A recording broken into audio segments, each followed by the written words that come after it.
Tuhan Yesus berkata, berbahagialah setiap orang yang lapar dan haus akan kebenaran, sebab mereka akan dipuaskan. Yang lapar dan haus akan kebenaran, merekalah yang akan dipuaskan. Kebenaran itu adalah Allah sendiri, Allah Bapa, Allah Anak dan Roh Kudus. Hari ini Anda berkumpul. Saya tidak tahu berapa banyak di antara saudara yang lapar dan haus untuk Roh Kudus memenuhi hidup saudara. Satu hari ada seorang anak, bapaknya keluar bekerja di luar negeri. Dan bapaknya telepon menjanjikan dia akan diberikan kado yang bagus. Karena bapaknya seorang CEO. Dan anaknya itu mengharapkan di hari ulang tahunnya dia dapat kado yang luar biasa. Sampai ke waktu tiba hari ulang tahunnya. Sepanjang malam dia tidak bisa tidur. Dia hanya membayangkan, bapakku akan kasih aku kado apa ya. Keesokan harinya kado itu tiba. Dan dia begitu terpukau melihat kado itu begitu indah. Kotaknya, kertas pembungkusnya, pitanya. Dia bilang, selama aku hidup aku belum pernah lihat ada kado sebagus ini. Kotaknya cukup besar. Tapi waktu dia angkat kotaknya kok rasanya ringan ya. Penasaran dia buka pelan-pelan supaya kotaknya itu tidak rusak. Dan ternyata di dalam hanya ada satu benda kecil. Waktu dia lihat benda itu hanya sebuah kunci. Dan ada tulisan tangan bapaknya di situ. Ferrari Sport. Ferrari Sport. Keluaran terbaru. Aku berikan buatmu. Anak ini lihat kuncinya. Oh ya, Ferrari Sport. Dia letakkan di meja. Dan dia kembali matanya tertuju ke kotak itu. Dia elus-elus kotaknya. Ini kotaknya cakep banget. Pitanya cakep banget. Aku harus simpan kotak ini baik-baik. Saudara yang kasih Tuhan. Seringkali ketika kita menantikan janji Tuhan Yesus waktu naik ke sorga. Aku akan kirimkan Roh Kudus kepadamu. Kita menanti-nantikan itu. Dan hari ini adalah hari ibadah memperingati pencurahan Roh Kudus. Seringkali kita kehilangan esensi daripada Roh Kudus itu. Jikalau kita hanya terkecoh, kita hanya betul-betul kepingin Roh Kudus penuhi aku hari ini. Supaya aku bisa berbahasa roh, supaya aku bisa, itu penting saudara. Supaya saya bisa diberkati, saya bisa mengalami mujizat Tuhan. Saudara yang kasih Tuhan, dengar baik. Kalau itu yang kau ingini, engkau tidak menginginkan kebenaran itu sendiri. Sebab pada hakikatnya, Roh Kudus diberikan untuk kita. Bukan untuk memuaskan keinginan kita. Melainkan untuk mengubah keinginan kita menjadi serupa dengan keinginan Tuhan. Saya ulangi statement ini. Roh Kudus diberikan kepada kita. Bukan untuk memuaskan keinginan kita. Tapi untuk mengubah keinginan kita menjadi serupa dengan keinginan Tuhan. Bapaknya ingin memberikan mobil Ferrari Sport. Tapi anak itu lebih menginginkan kotak bungkusannya.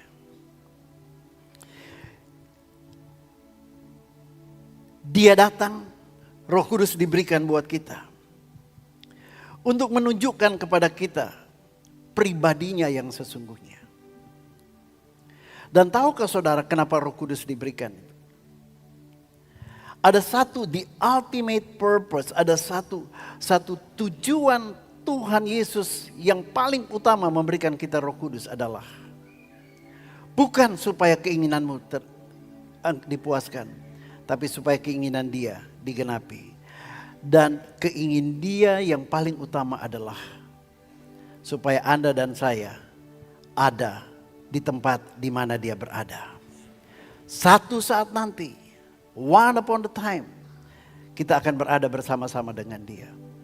Nah saudara, untuk sampai di sana, kita hidup di muka bumi ini, tantangannya luar biasa.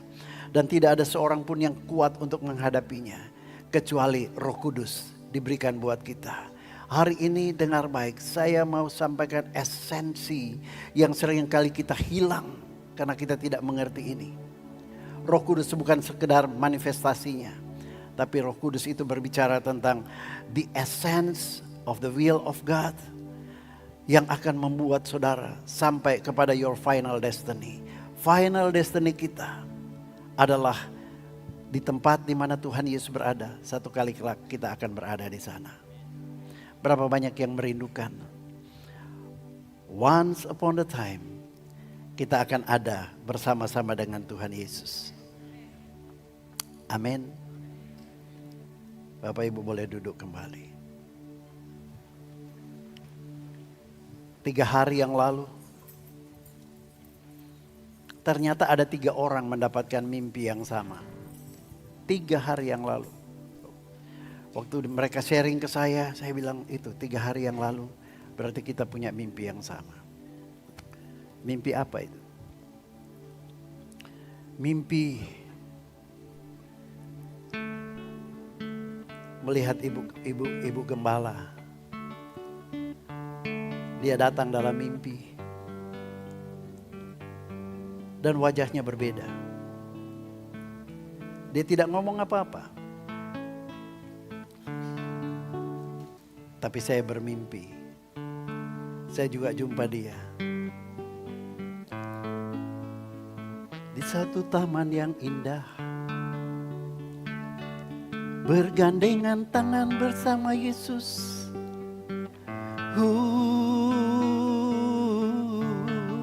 Saya terbangun pagi hari. Saya jadi rindu sekali untuk ada di sana bersama-sama dengan Yesus. Berjalan bersama-sama di satu tempat yang abadi. Saya ambil gitar. Saya mulai menyembah Tuhan. Dan lirik lagu ini muncul.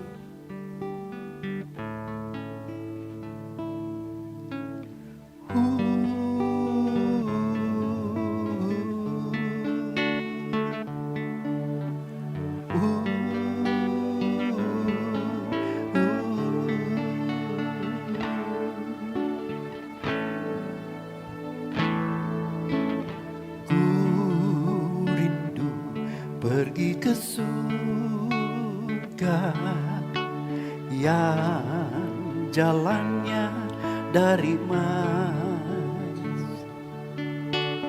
pohon kehidupan mekar dan mawarnya tak layu. Di dunia mawar mekar, namun hanya semusim. Ku akan pergi ke surga, di sana mawar tak layu.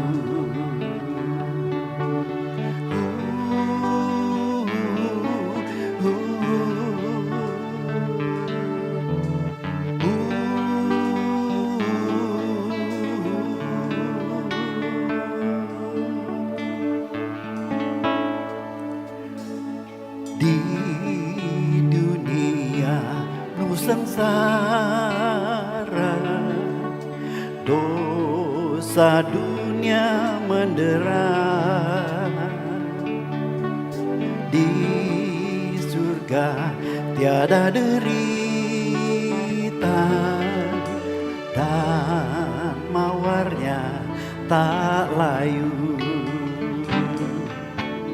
Di dunia mawar mekar, namun hanya semusim.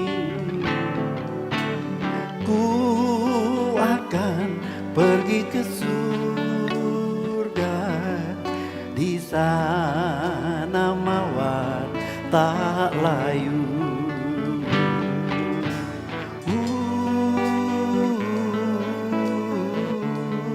Oh yes Lord.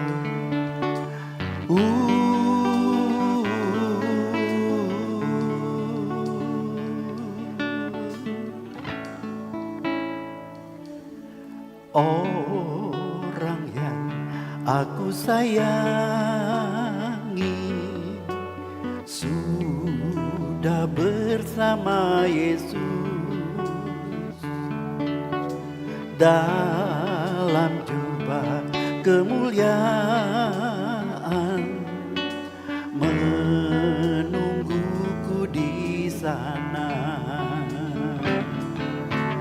Di dunia mawar mekar, namun hanya semusim. Ku akan pergi ke surga, di sana mawar tak layu. Oh, ku kan pergi ke surga, jumpa Yesus Tuhanku. Juga orang yang ku sayang, di sana mawar tak layu. Oh, ku kan pergi ke surga, jumpa Yesus Tuhanku. Juga orang yang ku sayang, di sana mawar tak layu. Di sana mawar tak layu. Di sana mawar adalah simbol cinta kasih, kebahagiaan. Tapi mawar yang mekar di dunia ini hanya satu musim dan dia akan layu. Tapi cinta kasih dan kebahagiaan yang sejati hanya ada di sorga, di tempat Yesus berada. Tidak akan pernah layu. Dia akan ada kekal selama-lamanya.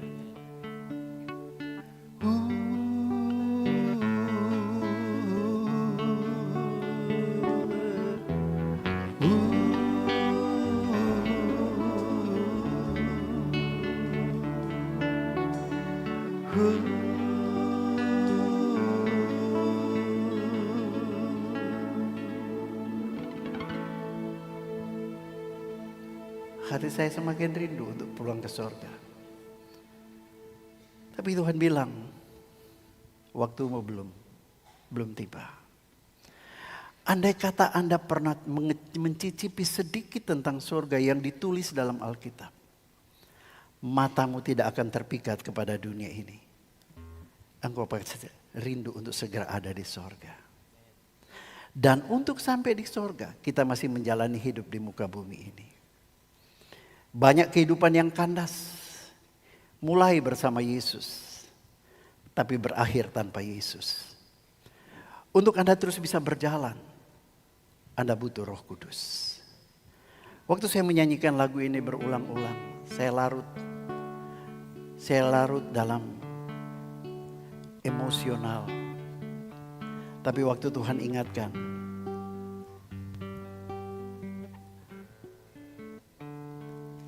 the most thing that you need is the Holy Spirit. Roh Kuduslah yang akan memberikan engkau kekuatan. Roh Kuduslah yang akan mengajar engkau jalan yang harus engkau tempuh. Itu sebabnya saudara, saya lanjutkan dengan lagu ini. Lagu yang keluar dari sebuah kesadaran, I need the Holy Spirit.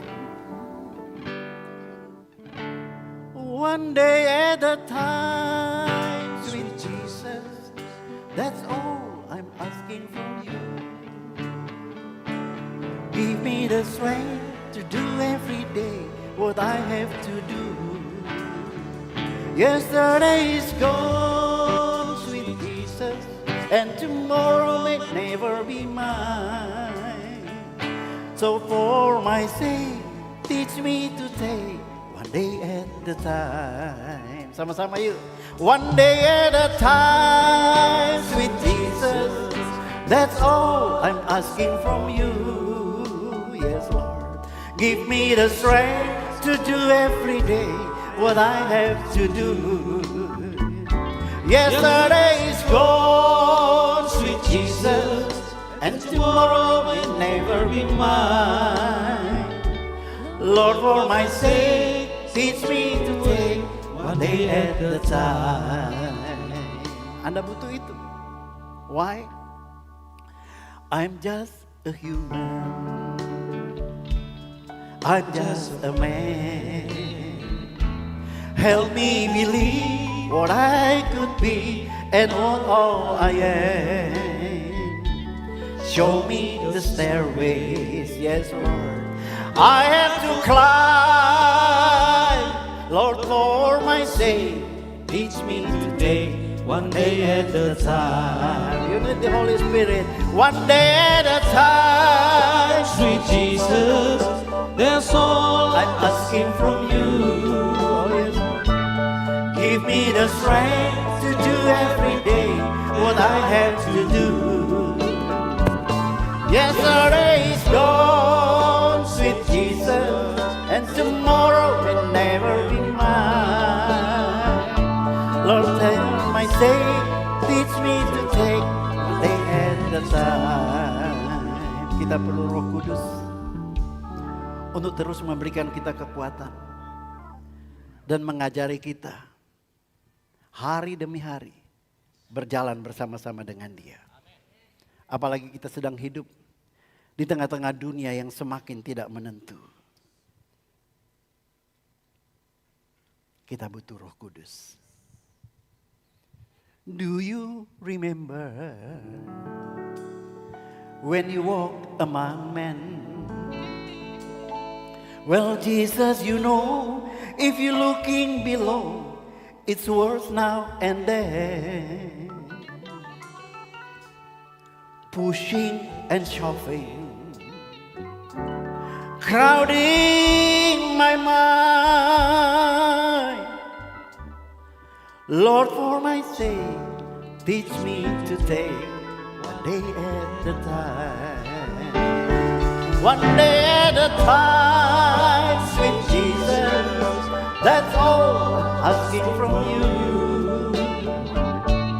Give me the strength to do everything what I have to do. Yesterday's gone, sweet Jesus, and tomorrow may never be mine. So for my sake, teach me to take one day at a time. So for my sake, teach me to take one day at the time.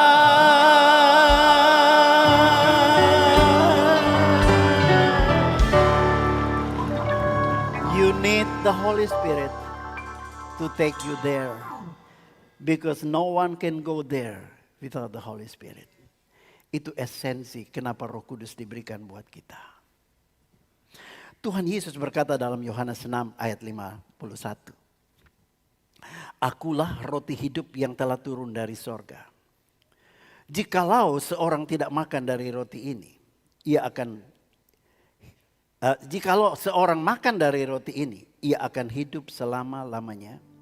Dan roti yang kuberikan itu ialah dagingku yang akan kuberikan untuk hidup dunia. Saudara yang kasih Tuhan, Yesus berkata, Dia adalah roti hidup. Dengan kata lain, dia sedang bilang begini. Ada begitu banyak kebutuhanmu, ada begitu banyak keperluanmu. Tetapi makanan utama yang engkau butuhkan bukan mujizat.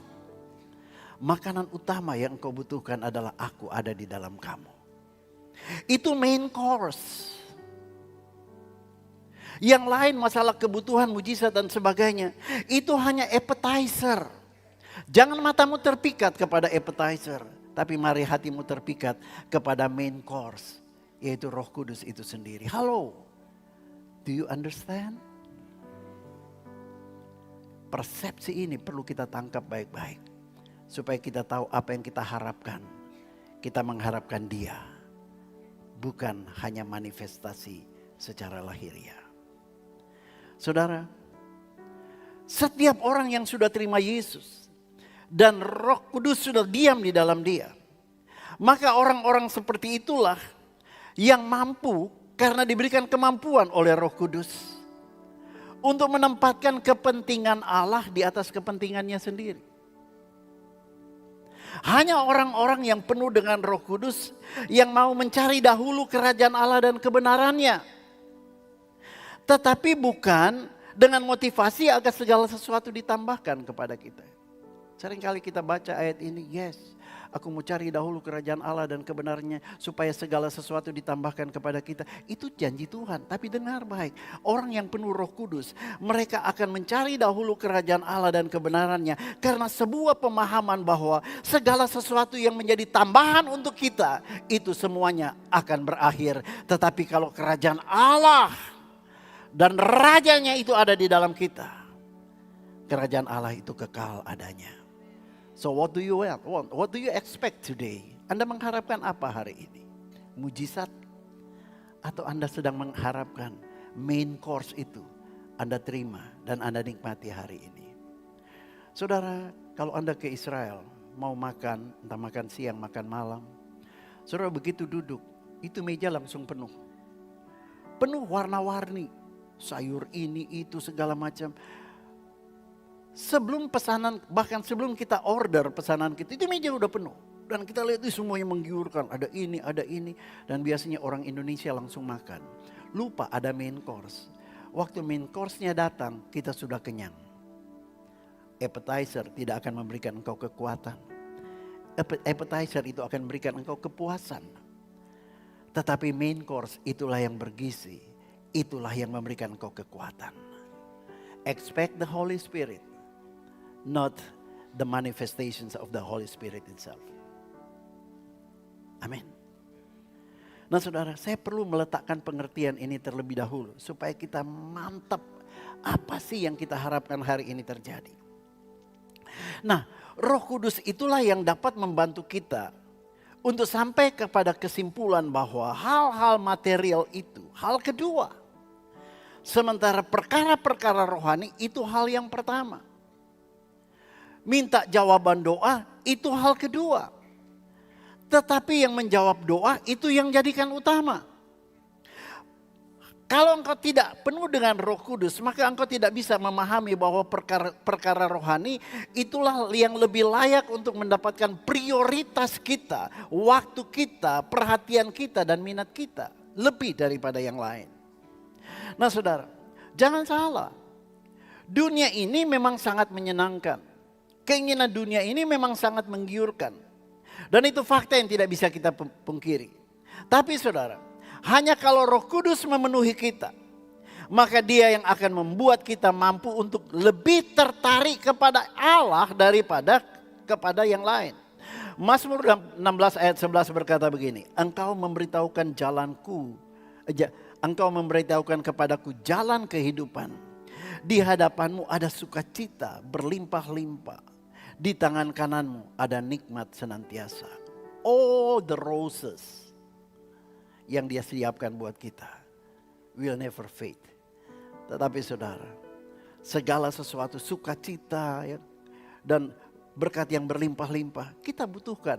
Tapi kalau kita hanya butuhkan itu sementara kita hidup, itu appetizer. Itu hanya membuat engkau puas, tapi tidak bisa membuat engkau kuat.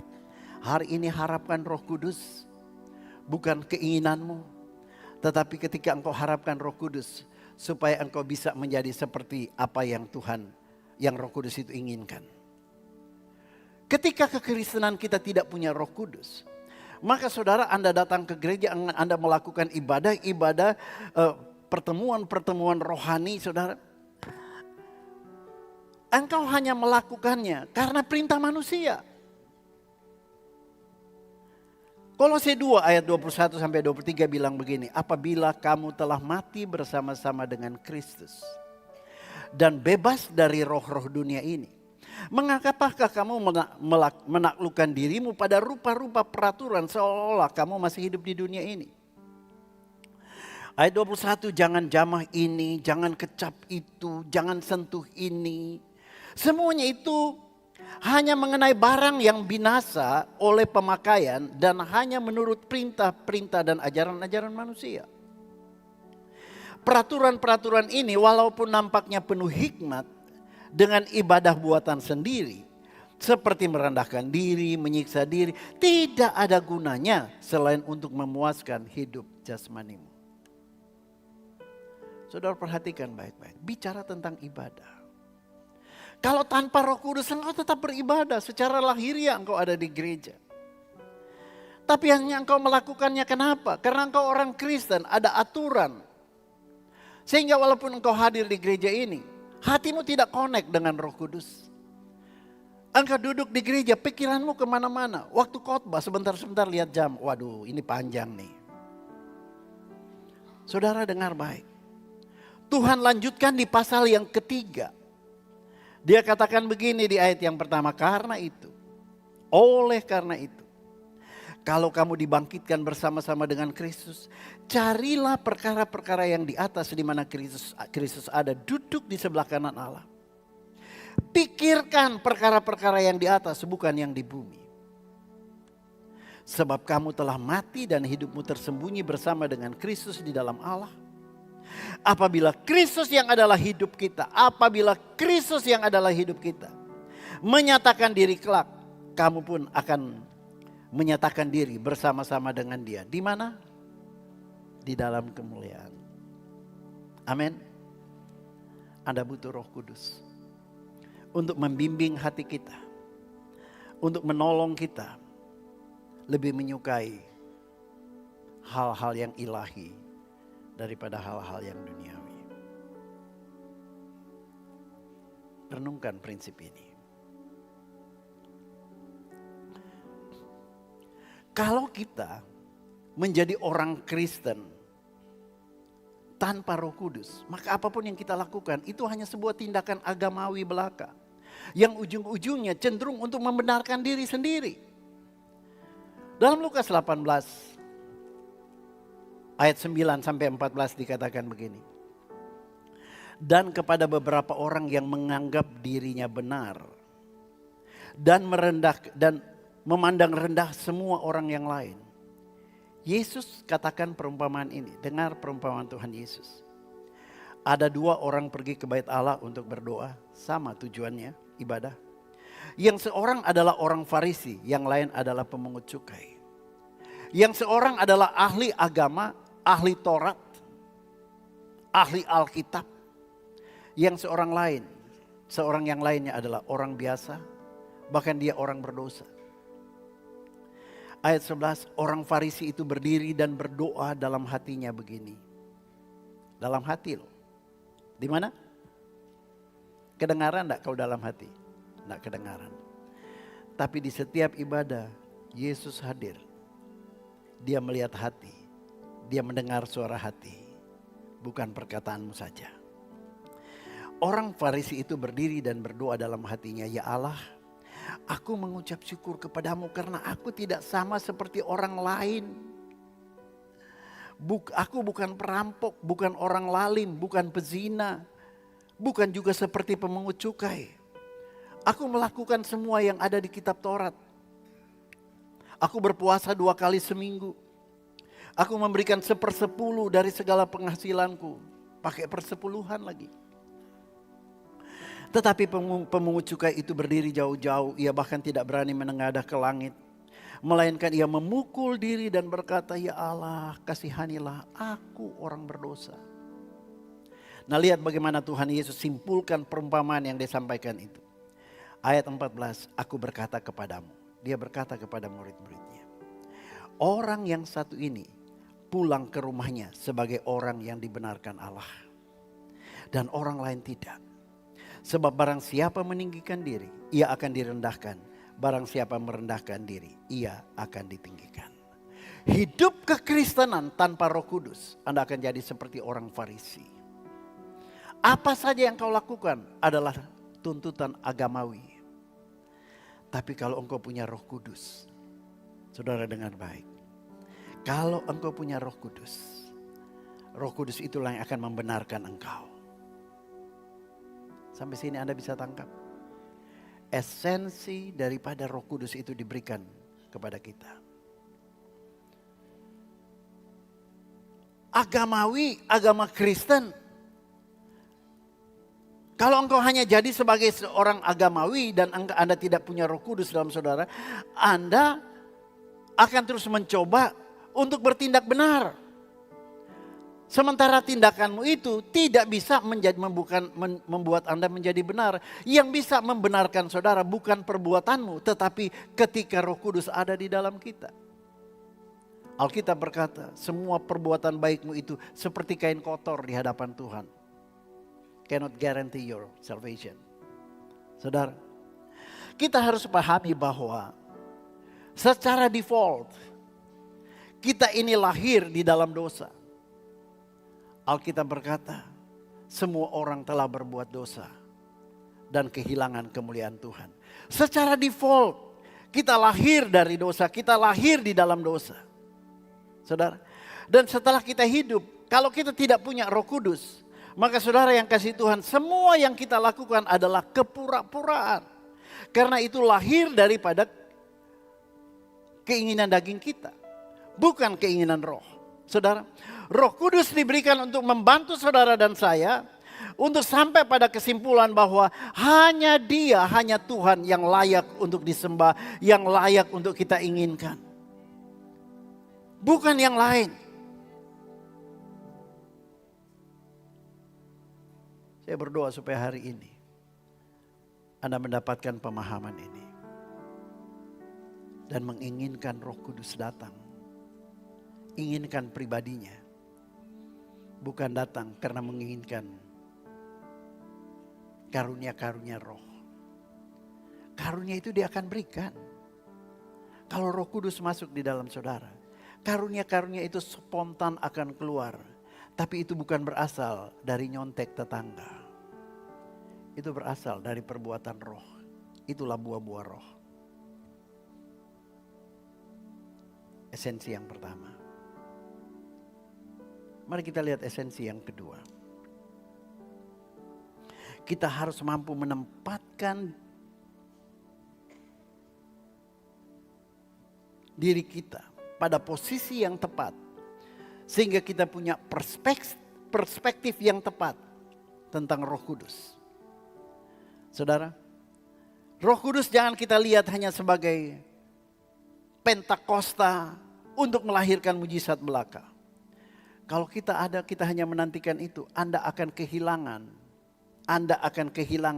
hal-hal besar yang menyertai Roh Kudus itu. Anda akan kehilangan esensinya.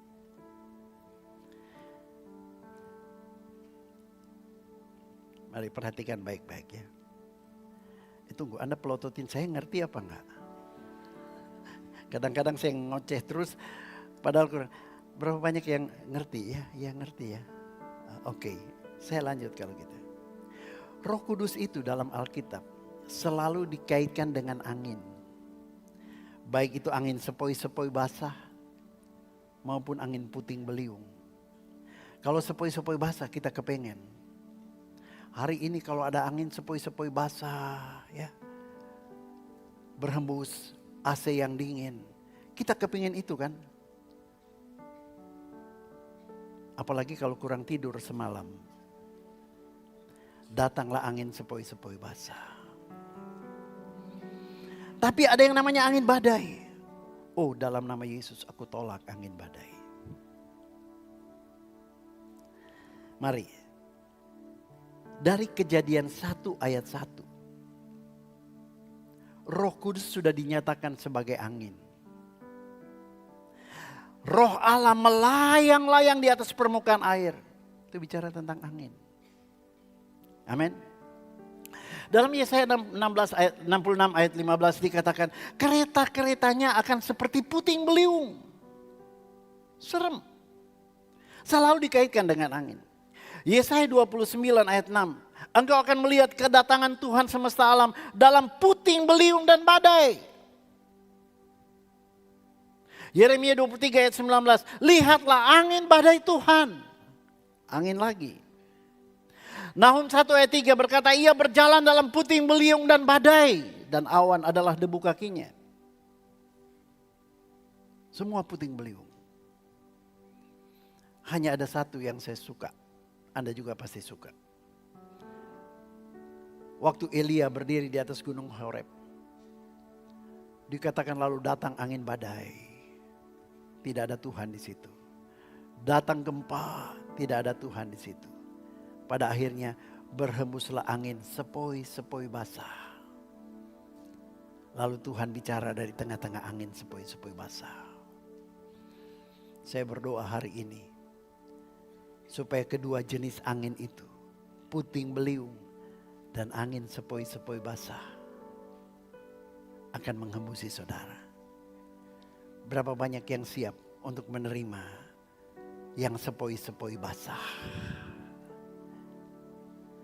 Sedikit yang angkat tangan. Yang tidak angkat tangan biarlah angin puting beliung. Angin puting beliung. Oke, siapa yang inginkan angin sepoi-sepoi basah? Oh, di atas nggak ada yang angkat tangan. Mau sepoi-sepoi basah, mau angin puting beliung. Minggu yang lalu saya khotbah tentang God in the whirlwind. Tuhan tetap ada. Dia bukan hanya sekedar pencipta angin itu, tapi dia ada di sana. Kenapa? Sebab Roh Kudus itu ada senantiasa digambarkan sebagai angin. Nah saudara, Yohanes 3 ayat 16, dengar apa kata Yesus tentang Roh Kudus. Dia katakan begini. Yohanes 3 ayat 6. Apa yang lahir dari daging adalah daging. Apa yang lahir dari roh adalah roh. Janganlah heran karena aku berkata kepadamu, kamu harus dilahirkan kembali. Secara manusia, secara natural kita lahir dari daging, dari seorang ibu. Dan kita menjadi daging, menjadi manusia. Tapi Tuhan bilang, itu kelahiran yang pertama. Anda perlu dilahirkan kembali, yaitu apa? Lahir oleh roh. Nah, bagaimana supaya kita tahu lahir oleh roh? Lihat ayat yang ke-8, kita baca sama-sama. Angin bertiup kemana ia mau. Dan engkau mendengarnya, tapi engkau tidak tahu dari mana datang dan mau kemana perginya. Demikianlah halnya dengan tiap-tiap orang yang lahir dari roh. Ketika engkau lahir dari roh, engkau dipenuhi oleh Roh Kudus. Saudara, dikatakan roh itu akan bergerak bersama-sama dengan saudara. Dikatakan orang yang tinggal di dalam roh. Tanpa banyak bicara, orang bisa melihat bahwa engkau adalah orang yang penuh dengan Roh Kudus. Angin itu kalau datang, ada di sini pernah melihat angin? Dari mana Anda tahu ada angin? Karena lihat pohon yang bergerak. Betul? Karena Anda merasakan di kulit Anda. Dilihat tidak bisa. Tapi Anda sudah cukup tahu bahwa angin itu ada. Kehidupan Kristiani Tuhan mau penuhi kita dengan Roh Kudus. Supaya kita itu bisa dirasakan oleh semua orang. Kehadiran kita bisa dirasakan semua orang. Tindakan perbuatan kita bisa dilihat. Sehingga orang bilang, wah ini orang ini kayaknya dituntun oleh Roh Kudus. Roh Kudus diberikan buat kita. Supaya kita menjadi surat Kristus yang terbuka. Dan tapi Roh Kudus itu selalu dikaitkan dengan angin. Nah saudara yang kasih Tuhan. Angin itu punya kekuatan supranatural yang luar biasa. Kalau angin kencang bertiup, pohon beringin yang kokoh juga itu bisa tumbang. Saudara, Ketika angin kencang bertiup, Anda bahkan akan sulit berdiri. Anda harus membungkuk. Kalau tidak Anda bisa terpelanting. Saudara, angin itu punya daya dorong yang kuat. Yang bisa menghancurkan, yang bisa merusak segala sesuatu. Angin itu bisa membangkitkan gelombang tinggi yang sangat menakutkan. Itu sebabnya tidak ada orang yang suka angin badai. Tapi tahukah saudara, angin kencang itu juga bisa menjadi sesuatu yang sangat penting dan sangat menguntungkan kita. Ada di sini pilot atau bekerja di pesawat udara. Kalau tidak pesawat udara, pesawat tempur. Saudara, setiap pilot itu tahu apa yang namanya tailwind. Tailwind adalah angin yang bertiup dari belakang pesawat. Tailwind itu berbicara tentang pesawatmu mengalir bersama-sama dengan arah angin itu. Itu sangat menyenangkan buat pilot. Kenapa? Mereka akan tiba lebih cepat waktunya di tempat tujuan. Mereka akan hemat bahan bakar. Mereka akan hemat waktu. Kenapa? Karena angin yang bertiup kencang dari arah belakang yang searah itu akan membawa pesawat itu lebih menguntungkan. Jadi lihat, mau angin dari depan kek, mau angin puting beliung kek, mau angin sepoi-sepoi basah kek. Saudara, semua Tuhan izinkan untuk sebuah purpose, untuk sebuah tujuan. Nah, mari kita lihat tentang angin itu. Di Indonesia kita kenal ada 4 jenis angin. Ada yang namanya angin utara. Biasanya bulan Desember ada angin utara katanya. Nah, angin utara itu biasanya relatif sejuk. Kenapa? Karena biasanya dia juga membawa hujan. Itu angin utara. Lalu ada yang namanya angin timur. Angin timur itu biasanya bertiup pada bulan April. Angin timur itu adalah indikator akan datangnya musim kemarau. Angin timur. Lalu ada yang namanya angin selatan. Itu sekitar bulan Juni. Nah, kalau angin selatan ini bertiup, itu memberikan tanda dan bertiupnya itu cukup kencang. Itu memberikan tanda bahwa musim kemarau itu akan segera tiba. Lalu ada yang namanya angin barat. Biasanya bulan Oktober. Angin barat itu memberikan indikasi bahwa sebentar lagi kita akan masuk musim hujan. 4 angin, saya bicara tentang konteks Indonesia. Yesus bilang angin-angin itu bertiup kemana dia pergi. Kita bisa dengar suaranya tetapi kita tidak tahu dari mana dia dan kemana perginya. Lalu dia katakan demikian juga setiap orang yang dilahirkan dari roh. Orang-orang yang lahir baru. Saudara, kalau Anda mengerti statement Tuhan ini. Kalau Roh Kudus itu ada di dalam saudara. Maka mau angin sepoi-sepoi atau mau angin badai pun engkau akan tetap eksis di sana. Karena Tuhan itu ada di tengah-tengah angin. Dia memakai angin untuk tujuannya yang mulia. Saudara, Anda akan tetap eksis di tengah-tengah badai. Di angin sepoi-sepoi basah juga engkau ada di sana. Dan yang kedua, kalau engkau benar-benar dipenuhi oleh Roh Kudus, maka engkau akan bisa menunggangi badai dan tidak akan pernah ditunggangi oleh badai. Tahu nggak burung Raja Wali? Angin badai datang. Dia justru menunggang badai. Dia berselancar di atas badai. Bagi burung Raja Wali, badai itu akan membuat dia hemat energi. Nggak usah sibuk kepak-kepak. Cukup rentangkan sayap. Dan dia terbang makin tinggi. Dia nikmati. Saudara, kalau engkau masih menakuti ada badai dalam hidupmu dan engkau menjadi ketakutan. Maka periksa, hari ini yang kau butuhkan adalah Roh Kudus. Saudara, sekarang mari lihat untuk mengerti lebih dalam lagi. Saya ajak Anda melihat apa kata Alkitab tentang angin itu. Ternyata Alkitab juga mengenal 4 jenis angin. Berapa? Oke, mari kita mulai. Yang pertama bicara tentang angin timur. Angin timur adalah angin penghakiman. Saudara, dalam Kejadian pasal 41, itu diceritakan Firaun mendapat mimpi. Mimpi itu pertama dia mimpi ada 3 ekor lembu yang tambun. 7 ekor lembu yang tambun sedang merumput di sungai Nil. Wah, dia lihat indah sekali, gemuk-gemuk. Tiba-tiba muncul 7 ekor lembu kurus kering di tempat yang sama, muncul tiba-tiba. Dan kemudian lembu yang kurus kering itu memakan lembu yang gemuk-gemuk yang tambun itu. Tapi mereka tetap kurus kering. Namun lembu yang tambun itu hilang entah kemana. Nah, Firaun terbangun. Lalu dia mimpi yang kedua. Dia melihat bagaimana ada bulir-bulir gandum yang gemuk, yang bagus-bagus. Tapi tiba-tiba sementara dia menikmati bulir gandum yang bagus itu, tiba-tiba muncul tangkai yang berisi bulir-bulir gandum yang kurus, yang kempes, yang tidak ada isi. Dan bulir-bulir yang kempes itu tiba-tiba memakan gandum yang baik. Gandum yang baik hilang, tapi gandum yang kurus itu tetap kurus. Nah, kenapa ini bisa terjadi? Mari dengar apa kata Alkitab. Saudara, dibilang begini. Kejadian 41 ayat 6. Tetapi kemudian tampaklah juga 7 bulir gandum yang kurus dan layu. Oleh apa?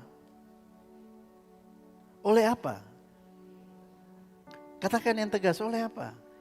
Angin timur. Saudara, jadi angin timur itu berbicara tentang sebuah malapetaka. Sesuatu yang tidak kita inginkan. Saudara, penyebabnya adalah angin timur. Nah, dalam Keluaran 10 ayat 13. Kita baca di sana. 1, 2, 3. Lalu Musa mengelurkan tongkat ke atas tanah Mesir. Dan Tuhan siapa? Siapa? Mendatangkan apa? Angin timur. Enggak datang sendiri. Tuhan suruh angin timur melintasi negeri itu sehari-harian dan semalam-malaman. Teruskan kita baca. Dan setelah hari pagi angin timur membawa belalang. Makan habis semua tumbuh-tumbuhan yang ada di Mesir. Kemakmuran lenyap berganti dengan kemiskinan yang luar biasa. Alkitab berkata, angin timur itu didatangkan oleh Tuhan membawa belalang. Belalang bicara tentang penghakiman Tuhan. Saudara yang kasih Tuhan, di Timur Tengah ada juga yang disebut sebagai badai gurun. Ternyata badai gurun itu terjadi. Hosea berkata dalam Hosea 13 ayat 15. Kita baca sama-sama 1, 2, 3 ya. Sekalipun ia tumbuh subur di antara rumput-rumput, maka angin timur, anginnya siapa? Angin timur, anginnya siapa? Tuhan. Akan datang bertiup dari padang gurun. Apa yang dia lakukan? Mengeringkan sumber-sumbernya. Merusak mata airnya. Dirampasnya harta benda. Segala barang yang indah-indah. Suruh lihat di situ. Angin timur itu datang menghapus kemakmuran, menghapus kenyamanan, menghancurkan semua kekayaan. Itulah angin yang ada di sini yang inginkan angin timur. Ada yang kepingin angin timur? Kalau Anda tidak kepingin angin timur, Anda butuh Roh Kudus untuk berikan kau penjelasan. Kenapa engkau harus punya Roh Kudus? Dan bagaimana supaya engkau bisa tetap berdiri teguh di tengah-tengah angin timur. Saudara, angin timur.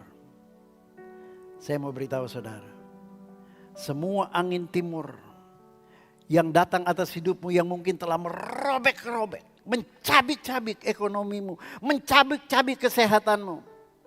Saudara, satu hal yang kau mengerti, badai angin timur itu tetap ada di bawah kendali Roh Kudus. Amin.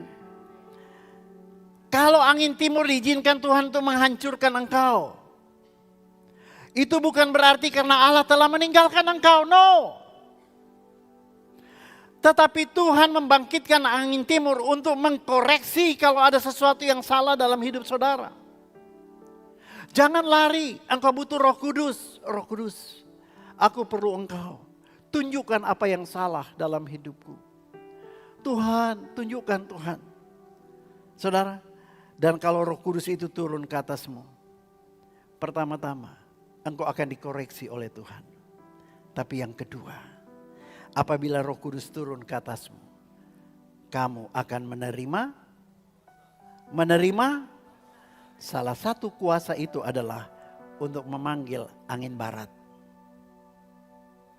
Tuhan berkata kepada Yeskiel, berkatalah kepada barat, timur, selatan, utara, berhembuslah. Itu bicara tentang angin. Ada otoritas yang diberikan. Roh Kudus ada di dalam kita. Dia memberikan engkau otoritas untuk panggil angin barat. Bukan huta barat. Mari lihat angin barat itu apa. Keluaran 10. Ayat 19. Kita baca sama-sama. 3-4. Maka Tuhan membuat angin bertiup dari jurusan sebaliknya, yakni angin barat yang membawa apa? Belalang-belalang itu dan melemparkannya ke laut Teberau. Tidak ada satu belalang pun yang tinggal di seluruh Mesir. Dengar baik, angin barat akan membalikkan situasi, akan membalikkan kehancuran itu. Asal engkau tidak lari ketika angin timur berhembus dalam hidupmu. Tapi engkau berikan Roh Kudus, koreksi aku. Waktu engkau sudah dikoreksi oleh Roh Kudus, dia akan memenuhi engkau. Dan dia akan berikan engkau kuasa. Termasuk kuasa untuk memanggil angin barat. Dan angin barat itulah yang akan melemparkan semua belalang. Semua yang menghancurkan hidupmu. Dan tidak satupun dia biarkan tertinggal dalam hidupmu. Come on. You need the Holy Spirit. The wind of God. God is in the whirlwind. Di angin timur juga. Tuhan ada di sana. Bukan untuk menghukum engkau. Tapi untuk mengkoreksi hidupmu. Jangan lari daripadanya. Don't run away and hide. Berdirilah di hadapan Tuhan. Izinkan angin timur itu mengkoreksi hidupmu. Hari-hari ini engkau sedang menghadapi angin timur. Jangan berdiam diri. Berdiri di hadapan Tuhan. Dan izinkan dia mengkoreksi hidupmu. Yang mengerti sampai di sini.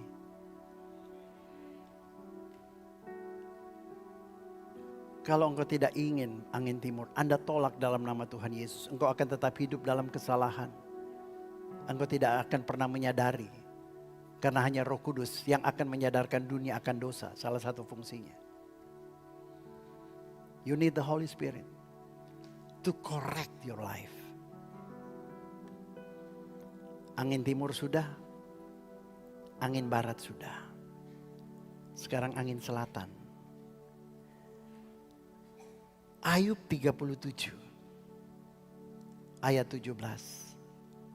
Kita baca bersama-sama. 3, 4. Hai engkau yang pakaiannya menjadi panas.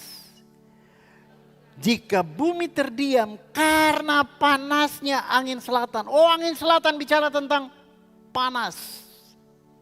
Yesus berkata dalam Lukas 12 ayat 55. Dan apabila kamu melihat angin selatan bertiup. Kamu berkata, hari akan panas terik, dan itu memang terjadi. Mungkin ada di antara hidupmu sedang dilanda oleh angin selatan. Engkau mulai merasa gerah, engkau mulai merasa kepanasan, engkau mulai tidak betah lagi dengan pernikahanmu, engkau mulai merasa tidak betah dengan pekerjaanmu, tidak betah ada di lingkungan di mana engkau sedang berada. Engkau sudah menjadi bosan dan engkau sudah gerah menghadapi situasi yang sedang kau hadapi. Saudara, Tuhan ada di tengah-tengah angin selatan. Not to condemn you, not to curse you, but to correct you. Katakan amin. Kalau engkau mulai tidak betah dengan pernikahanmu, jangan lihat kepada pasanganmu. Mungkin pasanganmu betah-betah aja. Tapi mari koreksi. Apa yang membuat engkau tidak betah? Jangan-jangan sudah ada pill dan will. Hati-hati. Kalau engkau mulai tidak betah dengan pekerjaanmu,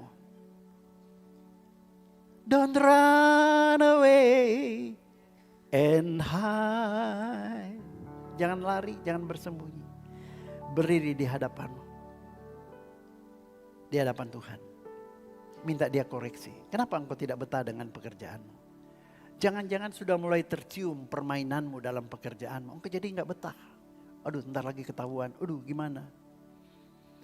Let the wind, the south wind correct what is wrong in your life.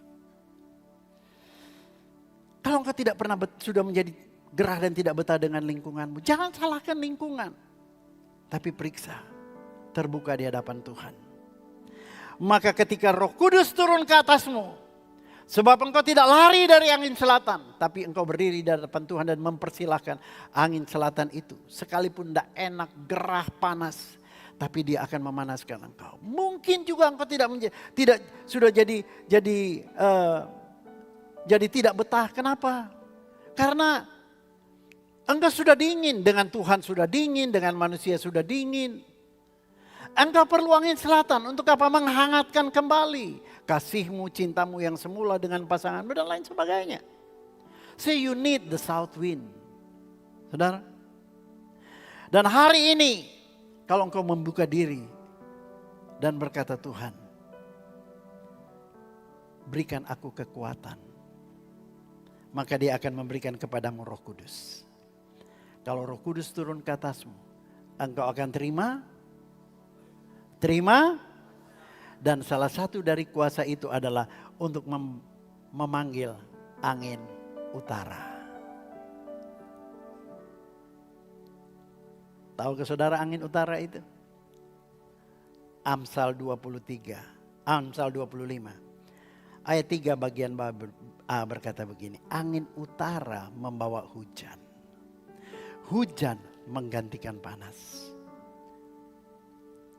Hujan sehari menghapuskan panas setahun. Itu pepatah. Angin utara itu relatifly kalau dia bertiup sepoi-sepoi basah. Lembut. Saudara.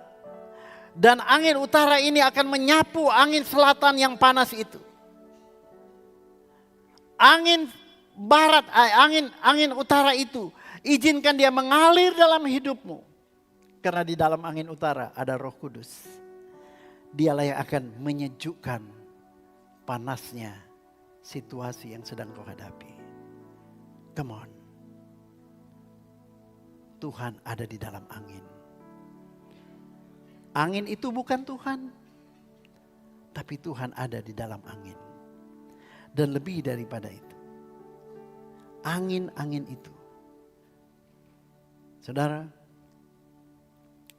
Dalam Roma 8 ayat 28 berkata. Ia turut bekerja dalam segala hal.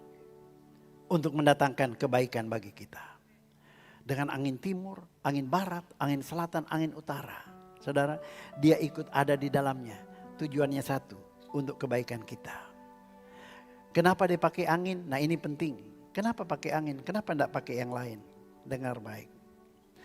Tuhan itu, Mazmur 148 ayat 8 berkata, angin badai yang melakukan firman-Nya. Jadi Tuhan perintahkan angin badai itu untuk tujuannya, melakukan tujuannya. Untuk menyucikan Anda, untuk membawa Anda lebih dekat dengan Dia. Angin itu, apapun anginnya dari arah manapun juga dia datangnya. Angin badai itu datang untuk melakukan firman-Nya. Yang mengerti katakan amin. Mungkin hari ini engkau sedang melewati badai yang tidak enak. Mungkin hari ini engkau sudah mulai lelah menghadapi hidup ini. Saudara, Tuhan mengizinkan angin-angin itu menimpa engkau bukan untuk menghancurkan engkau. Tetapi justru untuk memberkati engkau. Untuk menarik engkau semakin dekat dengan Dia. Saudara tahu, dalam Mazmur pasal 4 diceritakan bagaimana ketika Yesus dan murid-murid sedang ada di atas danau Galilea dan Yesus tidur di buritan kapal. Tiba-tiba datang angin badai yang luar biasa. Murid-murid ketakutan. Lalu Tuhan dibangunkan. Alkitab berkata di dalam ayat yang ke-39. Yesus pun bangun. Menghardik angin itu. Dan berkata kepada danau itu, diam, tenanglah. Lalu angin itu mereda dan danau itu menjadi teduh sekali. What is the point? Alkitab bilang, angin yang datang itu untuk melakukan firman Tuhan. Walaupun Yesus tidur di situ, saya percaya Roh Kudus memerintahkan angin. Come on, angin, ikut saya. Dan dilandalah kapal itu. Dan semua menjadi ketakutan. Saudara yang kasih Tuhan. Kenapa dia panggil angin badai untuk menerpa? Kenapa? Sebab sekalipun murid-murid itu sudah ikut Tuhan bertahun-tahun. Iman mereka masih cetek. Sehingga waktu Tuhan melakukan mujizat ini. Mereka kaget, mereka saling pandang murid yang satu dengan yang lain. Dan mereka berkata begini, siapa orang ini ya? Angin badai pun takluk kepadanya. Loh, sudah jadi murid bertahun-tahun masih tidak kenal Yesus. Kalau ada angin badai menimpa hidup saudara, dengar baik, bukan untuk menghukum engkau. Engkau hanya akan mengerti ini kalau Roh Kudus memenuhi engkau. Bahwa seringkali dia perintahkan angin badai itu. Supaya kita semakin mengenal siapa Yesus. All you need is the Holy Spirit.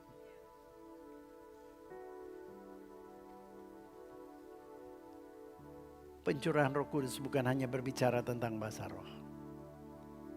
Pencurahan Roh Kudus kita harus mengerti titik awal kenapa Roh Kudus dicurahkan buat kita. Saudara yang kasih Tuhan, Allah kita maha berdaulat. Dia memerintah di sorga. Dia juga mengendarai angin badai dikatakan. Dia tahu apa yang harus dia lakukan terhadap hidup saudara. Roh Kudus pengendali semua angin itu. Saudara, dia juga mampu membalikkan arah angin itu. Tergantung respon Anda. Kalau angin timur datang tujuannya untuk mengkoreksi hidupmu. Waktu engkau koreksi hidupmu, waktunya selesai. Roh Kudus turun masuk dalam hidupmu, angin barat akan bertiup. Kalau engkau datang dalam ibadah pencurahan Roh Kudus hanya menginginkan angin barat. Tapi engkau mengabaikan angin timur. You will never get anything from the Holy Spirit. Saya percaya dalam roh hari ini, siang hari ini. Tuhan akan membalikkan keadaan dari beberapa orang. Yang sedang menghadapi angin timur. Yang sedang menghadapi angin selatan. Baik yang ada di ruangan ini maupun yang mengikuti live streaming. Hari ini, kalau engkau mengerti hakikat kenapa Roh Kudus diberikan dan Anda meresponinya dengan benar, angin Roh Kudus itu akan berhembus, akan menghembusi saudara dan membalikkan keadaan. Berapa banyak yang siap untuk menerima pembalikan dari angin Roh Kudus? Saudara, banyak dalam Alkitab dikatakan 2 Samuel 22 misalnya. Ia mengendarai kerub lalu terbang dan tampak di atas sayap angin. Lagi angin itu jadi kendaraannya Tuhan. Saudara, angin itu kendaraannya Tuhan. Jangan tolak. Mazmur 104 ayat 1-4 berkata, pujilah Tuhan hai jiwaku. Tuhan Allahku, engkau sangat besar. Engkau yang berpakaian keagungan dan semarak. Yang berselimutkan terang seperti kain dan yang membentangkan langit seperti tenda. Yang mendirikan kamar-kamar lotengmu di air. Dan yang menjadikan awan-awan sebagai kendaraanmu. Yang bergerak di atas sayap angin. Luar biasa. Yang membuat angin sebagai suruhan-suruhanmu. Dan api yang menyala sebagai pelayan-pelayanan. Anda paham? Saudara, sebab itu jangan pernah membenci angin. Karena di dalamnya ada roh Tuhan. Ada rencana Tuhan. Katakan amin. Nah saudara, Nahum 1 ayat 3b juga berkata, ia berjalan dalam puting beliung dan badai. Dan awan adalah debu kakinya. Saudara, dalam puting beliung dan badai. Apa yang sedang bergejolak dalam hidupmu? Pernikahankah? Ekonomikah? Atau apapun juga. Yang membuat engkau merasa engkau sedang hancur berkeping-keping. Alkitab berkata, itu cuma caranya Tuhan untuk datang menghampiri engkau. Ketika Ayub dalam kebingungan, kenapa dia menghadapi badai yang sedemikian parah. Ayub 40 ayat 1, maka dari dalam badai Tuhan menjawab Ayub. Saudara lihat itu, angin badai datang untuk memberikan jawaban. Jangan pernah membenci dan menolak angin itu. Karena Tuhan punya rencana. Dan separah apapun, setidak enak apapun angin itu, dengar baik. Tuhan mengizinkan itu terjadi untuk mendatangkan kebaikan buat saudara. Katakan amin. Jangan menantang angin timur. Jangan menantang angin barat. Jangan protes angin selatan. Dan jangan menolak angin utara. Karena semuanya ada Tuhan yang mengalir di sana. Kalau satu dia lepaskan, dia akan segera lepaskan yang lain. Segala sesuatu ada waktunya. Dan Tuhan mengatur waktu di alam raya ini. Izinkan saya tutup dengan Yesaya pasal 33.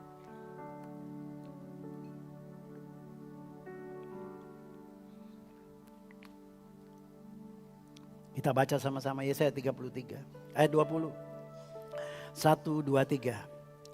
Pandanglah Sion, kota pertemuan raya kita. Matamu akan melihat Yerusalem, tempat kediaman yang aman, kemah yang tidak berpindah-pindah, yang patoknya tidak dicabut untuk seterusnya, dan semua talinya tidak akan putus. Ini bicara tentang kota abadi di mana Tuhan ada. Ayat 21. 34 di situ kita akan melihat mulianya, betapa mulianya Tuhan kita. Seperti tempat yang penuh sungai dan aliran lebar. Perahu dayung tidak melaluinya, kapal besar tidak menyeberanginya. Saudara, kota Allah, the final destiny kita adalah di sorga. Untuk sampai di sana, Alkitab menggambarkan itu banyak sungainya. Ada alat transportasi yang engkau butuhkan sampai di sana. Nah saudara, lalu dikatakan begini, perahu dayung tidak akan melaluinya. Kapal besar tidak menyeberanginya. Perahu dayung adalah perahu yang digerakkan dengan otot. Dengan kekuatanmu sendiri. Engkau tidak akan pernah sampai di sorga kalau dalam hidup dunia ini engkau mengandalkan otot. Engkau mengandalkan tenagamu. Engkau hanya mengandalkan hikmat. Tapi engkau tidak mengandalkan Roh Kudus. You will never get there. Saudara. Kapal besar tidak menyeberanginya. Kapal besar berbicara tentang kapal yang digerakkan oleh mesin. Kapal besar berbicara tentang kapal yang mahal. Kapal besar berbicara tentang segala sesuatu yang megah. Tidak akan bisa berlayar bahwa engkau berlayar sampai ke kota Allah, your final destiny. Teknologi ada di sana. Teknologi tidak bisa membawa engkau sampai ke sana. Kekayaan, kemewahan tidak akan membawa engkau sampai ke sana. You will never get there. Lalu apa yang membawa engkau sampai ke sana? Dengar baik. Kekuatan tidak bisa. Kekayaan dan kehebatan tidak bisa. Ayat ini berkata ayat 22. Alasannya sebab Tuhan ialah hakim kita. Tuhan ialah yang memberi hukum bagi kita. Tuhan ialah raja kita. Dia akan menyelamatkan kita. Yang bisa menyelamatkan kita sampai ke final destiny hanya Tuhan. Bukan kekuatanmu bro, bukan. Bukan kehebatanmu, bukan.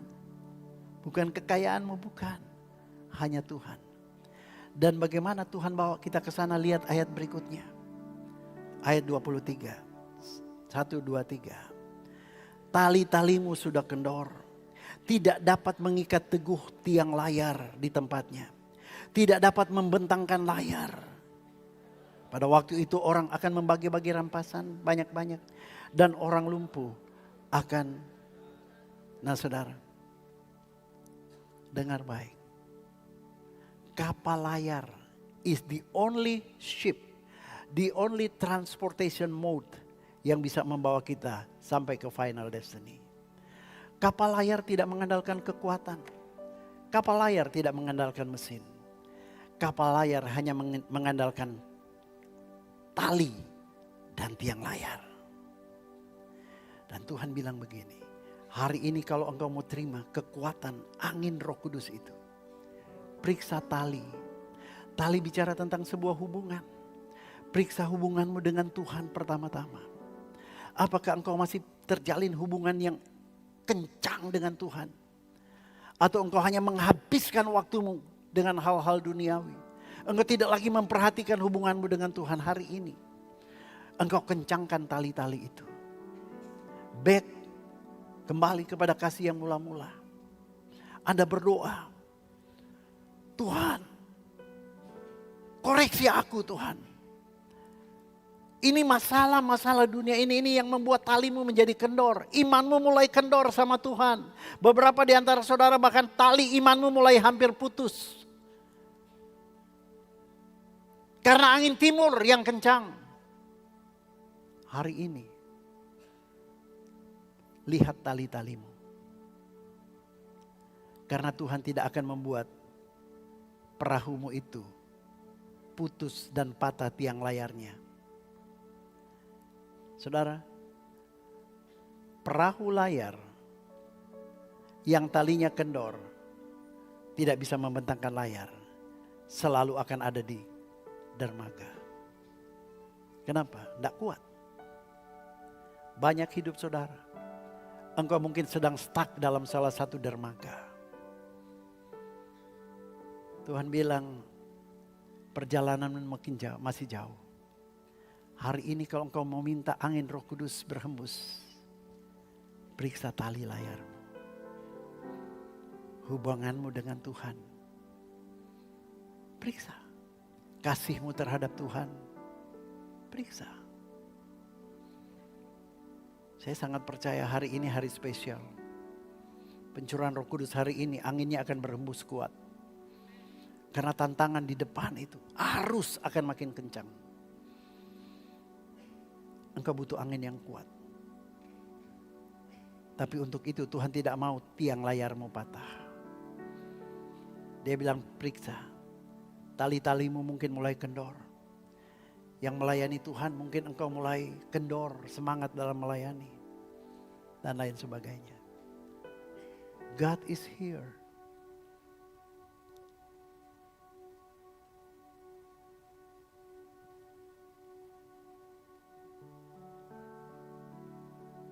Tundukkan kepala saudara. Saya percaya siang hari ini Dia ada di sini. Dia siap untuk berhembus di tengah-tengah kita.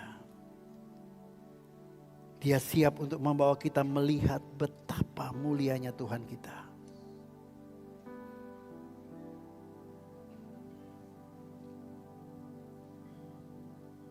Roh Kudus,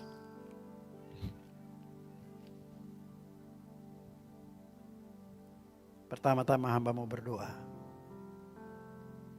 Mampukan kami untuk jujur di hadapan-Mu. Berikan hikmat untuk setiap kami mampu menemukan kekendoran apa yang sedang terjadi dalam hidup kami. Roh Kudus, mampukan kami Tuhan untuk melihat tali iman kami kepadamu. tali hubungan kami dengan Engkau.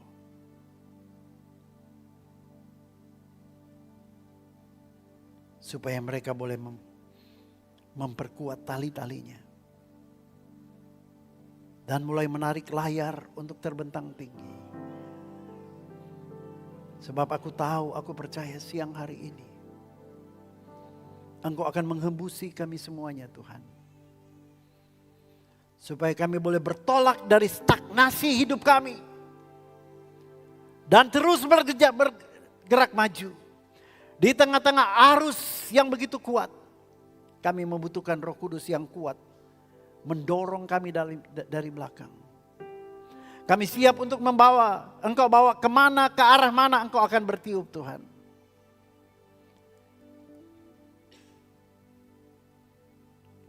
Kami ingin mengalir bersama dengan Engkau. We want you to be a tailwind for us. Periksa tali-talimu. Periksa apa yang harus perlu Engkau koreksi. Bersihkan. Kalau Engkau sudah merasa aku sudah siap. Aku sudah minta ampun sama Tuhan. Kekendoranku. Kalau Engkau merasa Roh Kudus katakan Engkau sudah siap. Sekarang berdiri dan angkat tiang layar. Kedua tanganmu ke atas. Dan bersiaplah. Bersiaplah. Nantikanlah Tuhan. Dia ada di sini. Nantikan hembusannya.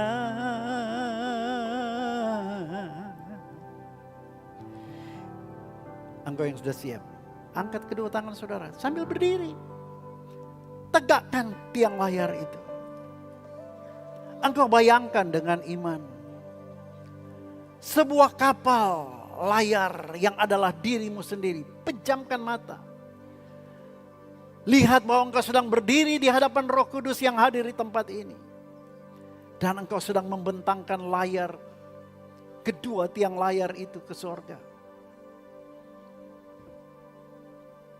Roh Kudus. Engkau lihat Tuhan, mereka yang sudah siap. Hari ini aku minta.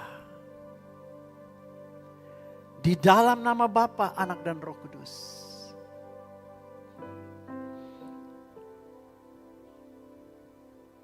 Angin barat berhembus. Menggantikan angin timur. Angin utara berhembus. Menggantikan angin selatan yang panas. Hinama kerebe sande.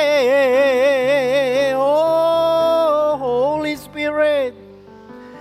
Hinama kerebe sande. Oh.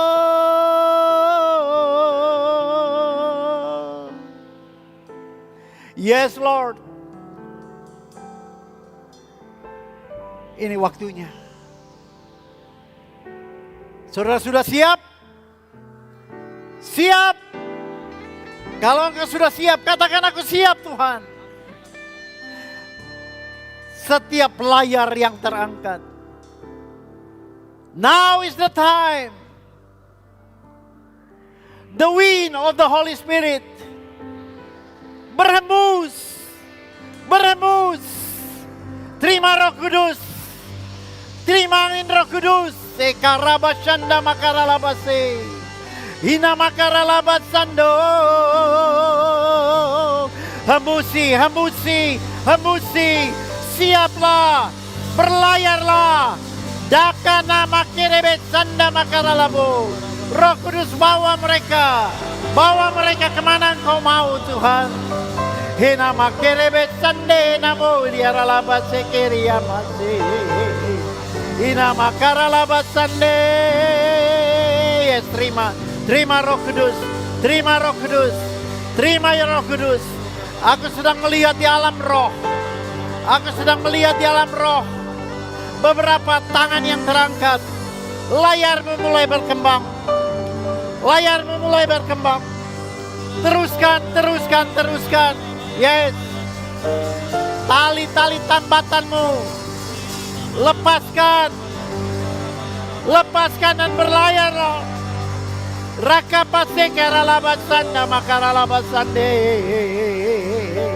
Hari ini engkau akan say goodbye kepada angin timur. Engkau akan katakan goodbye kepada angin selatan. Sebab hari ini engkau bertolak bersama Roh Kudus. Yes, yes, yes. Yes, yes. Teruskan Roh Kudus. Teruskan Roh Kudus. Berhembus, berhembus. Berhembus, berhembus, berhembus. Oh ramakaralabaralabaralabaralabaralabaralabaralabaralabar. Yes, Lord.